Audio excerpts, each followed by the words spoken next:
Pastor Chris was teaching us some years ago, and he told us, he said, a generation is coming where people will begin to live beyond the power of death. He said the reason we die is not because we don't have immortality. He said the reason we die is because we learned about immortality too late. The consciousness of death has become too strong on our inside that when we now receive the gospel, even if we meditate on it, he said we don't get to a consciousness level of immortality strong enough to remove the consciousness of death. He said that is why people die. He said, but there's a generation coming that will learn the ways of God as children. See, the way your children are growing and they are learning learning go. If you start teaching them about God from that level, you'll be shocked that they will manifest things that global apostles are not manifesting at the peak of their ministry. Your children will manifest them as children. Hope you know that it's only in Christianity that we don't teach this truth. A witch of 10 years can teleport. And it's not a miracle. It's not a big deal. Because when they were indoctrinated and initiated, they were taught those things as the way of life. A witch. We came here, all of us drove cars. And in fact, some of us even feel big because of the cars we drive. When witches go for meeting, if you carry a car, you can't enter that meeting. All of them teleport into the meeting. Everybody sit on their seat by coming through the wind. And people are not shocked.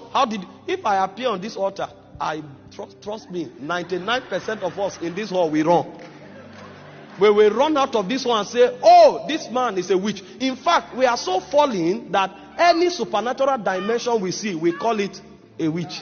We ascribe it to Satan. Is it not so pathetic?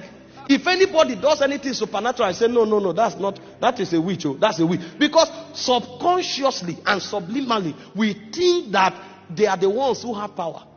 They are the ones who demonstrate supernatural. We have become comfortable with religion and rituals. So long as it's ritual, so long as it's religion, we are comfortable. The moment it becomes supernatural, we are careful. Me, I'm very careful. I'm not saying don't be discerning, but I'm saying if you are natural and you think everything is natural, you are falling.